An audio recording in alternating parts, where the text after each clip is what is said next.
Grimace, Mayor McCheese, the Hamburglar, Ronald McDonald. Remember these friendly faces from McDonaldland? Or more importantly, have you ever wondered, where did they go? Why did they disappear? Join us as we uncover the truth behind the mysterious disappearance of McDonaldland characters. Smile and say, cheeseburger. Cheeseburger! The 1970s, an era bursting with change, optimism, and vibrant Saturday morning cartoons. Within this dynamic landscape, McDonald's sought to stretch its golden arches even further. Their target?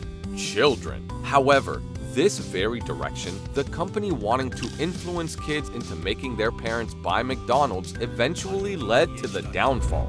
But before we get into the lows, we need to talk about the epic highs. See, McDonald's brought in advertising giant Needham, Harper & Steers, who came up with McDonaldland, a captivating realm where everything shimmered with the allure of McDonald's. Under the joyful reign of Ronald McDonald, this universe brimmed with characters, each more colorful than the last. However, as dynamic as this universe was, its stars weren't immune to change. Take the Hamburglar, for instance. His original avatar, the Lone Jogger, Double cheeseburger. a quirky play on the Lone Ranger, was initially more eerie than endearing, although later iterations made him a beloved figure. A peculiar 2015 makeover showed just how challenging it was to keep those characters fresh in the public's evolving consciousness. Equally fleeting were Captain Crook and Officer Big Mac. While Captain Crook's pursuit of the Filet-O-Fish sandwich was a quirky storyline, Give me some of those McDonald's hot apple pies. it lacked resonance, especially given that the Filet-O-Fish sandwich wasn't primarily aimed at children. Oh my. Wow. He was searching for a great treasure. Oops, my mistake. Officer Big Mac, the embodiment of the brand's iconic burger, soon found his role as Hamburglar's foil redundant. By the 1980s, the two had disappeared from McDonaldland's tapestry, leaving Ronald to deal with his mischievous adversaries. Then there's Grimace. Initially introduced as the evil Grimace, this violet oddity, believed to mirror a taste bud, had an insatiable craving for milkshakes. His makeover from a four-armed menace to a more affable two-armed being signaled the company's shifting focus toward more universally appealing characters. But McDonaldland wasn't just grappling with this. A looming legal shadow threatened its very foundation. You see, McDonaldland, with its cast of vibrant characters, was designed to fit seamlessly amidst other popular shows of the era. Notably, it drew parallels with shows produced by Sid and Marty Krofft, especially HR Pufnstuf. Such resemblances weren't coincidental. McDonald's advertising agency had approached the Krofts, hinting at collaboration, only for them to back out and then proceed independently. The similarities were just too obvious to overlook, especially between Mayor McCheese and Pufnstuf. This prompted the Krofts to sue for copyright infringement. Order! Order in the court! Leading to a ruling in their favor by 1977. This outcome was a wake-up call for McDonald's and signaled the beginning of challenges the brand would face in maintaining the McDonaldland concept. Now, McDonald's not only presented itself as a kids' food paradise, but a fun zone too with its play places. These play areas sported equipment resembling McDonaldland characters, but by the mid-90s, specific play items were removed. The reason surfaced in a few years later when McDonald's faced a hefty $4 million fine. Over 400 children had been injured using the Big Mac climber, incidents McDonald's hadn't reported. Then, in 1996, the Federal Communications Commission strengthened the Children's Television Act, reducing ad slots and demanding more educational content.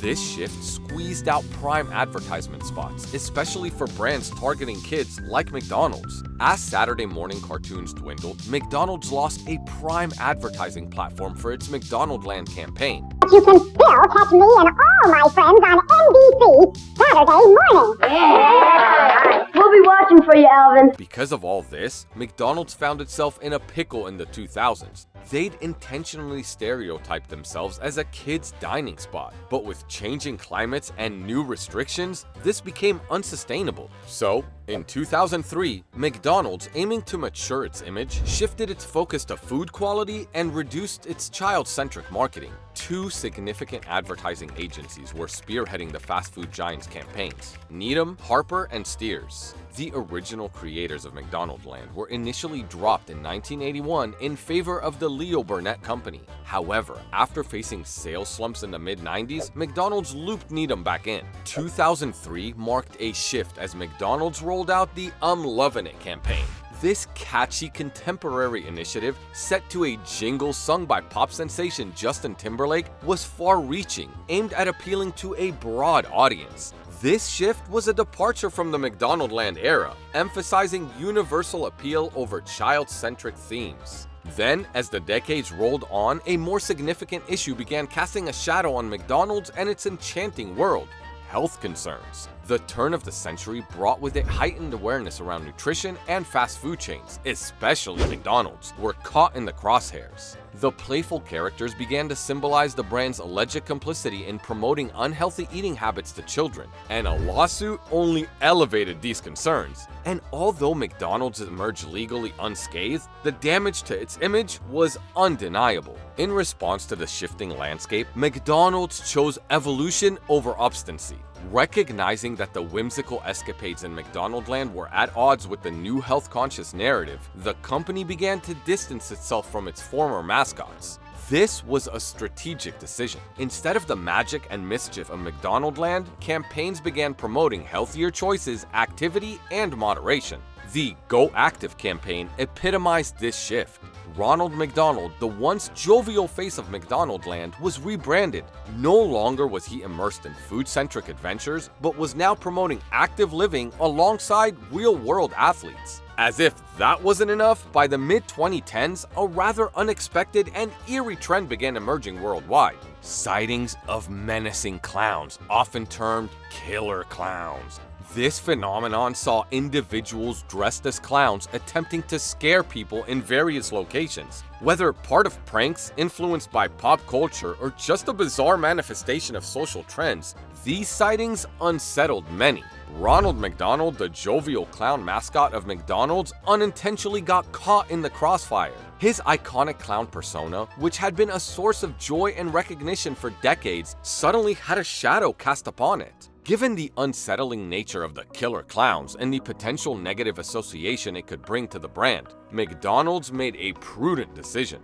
They opted to reduce Ronald McDonald's public appearances and eventually phased him out from primary advertising campaigns, at least temporarily. Yet, the iconic clown hasn't been retired entirely. He's still active, particularly on platforms like Instagram, promoting McDonald's and associated charitable endeavors. However, the brand's modern-day commercials have shifted gears, employing strategies like celebrity-curated combo meals and engaging popular acts like Brian Cox for narration. It's the crispy chicken sandwich from the makers of the world's most stolen fries.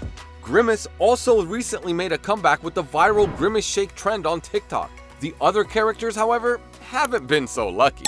Birdie, the early bird, is a perfect example. Launched in 1980, she soared onto the scene to herald McDonald's then-new breakfast menu. Her aviator persona quickly gained traction, placing her right up there with Grimace in terms of popularity. However, as the brand's direction shifted away from McDonaldland, characters like Birdie found themselves sidelined. And then there were lesser knowns, the supporting cast that added depth and whimsy to the McDonaldland lore. Sunday, Ronald's dog named after the dessert, offered moments of levity. The professor, the eccentric inventor, often set the pace for the adventures in the commercials. But as the curtain began to fall on McDonaldland, these characters, integral in their time, faded into nostalgia. As the brand evolves, embracing new trends and a changing audience, it's a trip down memory lane to remember the colorful characters that once brought McDonaldland to life. Where they are now remains a delightful mystery, waiting perhaps for their own moment of resurgence. So, do you think McDonald's will ever bring its mascots back? And how will modern consumers react to them? Let us know in the comments below. But that's all for today. See ya!